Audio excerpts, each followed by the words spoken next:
Hello, friends. This is Dave Hurwitz, executive editor at ClassicsToday.com, here with Dave's Faves. And today I want to talk to you about this absolutely wonderful, convenient, fabulous disc containing Roussel, Symphony No. 3, and his ballet, Bacchus and Ariadne. Bacchus et Ariane in French. Now, the wonderful thing about this disc is that it contains Roussel's two most famous pieces. In one handy is a smart idea to put these things together in one handy disc in wonderful, wonderful performances. Roussel is such a fine composer. He's one of my sort of crusade composers. You know, people should really know and love his music because he was a genius. He wrote the greatest French symphonies of the 20th century, probably. His number 2 is one of the greatest symphonies of the 20th century. The third is his most popular symphony. It's only about 25 minutes long. It was commissioned by the Boston Symphony for their 50th anniversary in 1929. And it's been a tremendously respected, if not too frequently performed work ever since. My orchestra did it. I had my community orchestra play it. We actually did it, and we had a great time playing it. It was great fun. It has fabulous tunes, a beautiful, beautiful, bittersweet, wonderfully heartfelt slow movement, and a joyous finale, and it's in cyclical form. It has a motto theme that goes through all the movements, which is really kind of cool because, you know, it knits it all together. The motto occurs in the middle of the first movement. It's da da dum ba bum. That's it. Ya bum bum dum bum. That's the motto, and you'll hear it in various guises throughout the symphony. It's just a brilliant and wonderful work that everybody should love. And so it's on here in a wonderful performance. The performance is with the Royal Scottish National Orchestra under Stéphane Denève.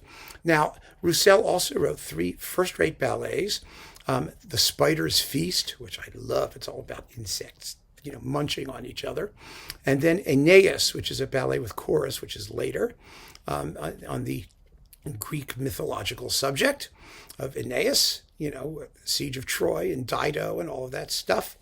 And then there's Bacchus et Ariane. This is his most popular work, especially the second suite. But the two suites really, suite number 1 is the first half of the ballet. Suite number 2 is the second half of the ballet. That's all it is. It's really very straightforward. Now, the entire ballet, both suites, is only about 40 minutes long, 35 to 40 minutes.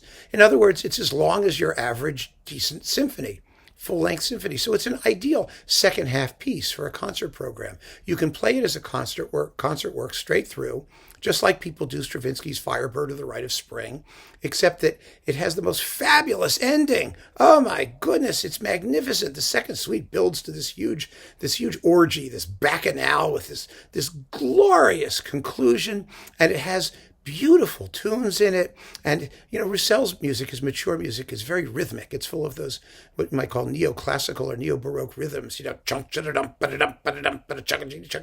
full of energy and strength and a sort of wiry, approach to sonority and wonderfully bittersweet harmony. It's just so memorable and so beautifully written. You listen to it, and when you're listening to it, you just say, "Oh, this guy knew what he was doing. This is good stuff. He really knew how to put it together." So it's a masterpiece. It's a phenomenal masterpiece. And it gets a wonderful performance here. And it's just great because you got both of them in modern performances and fabulous sound with wonderful interpretations. And, you just aren't going to do that much better anywhere. And what's more, this is part of a series of all of Roussel's major orchestral and theatrical ballet type works, all of his major orchestral works. And the whole series is worth having. I've talked about it. I've done a video on Roussel introducing him and on boxes of his music and on these performances as well, so that, you can explore those if you like. And I play some samples of them too and whatnot. It's great stuff. It's truly, truly great stuff. And this is such a wonderful disc to play straight through because you get the third symphony, his most popular symphony, and in many ways his most approachable symphony too. And the complete Bacchus and Ariadne. It doesn't get better than that. It just doesn't get better. And that is why this remains one of Dave's faves. So keep on listening, friends, and get your Naxos Roussel stuff. You're going to really be happy you did. I guarantee it. Take care.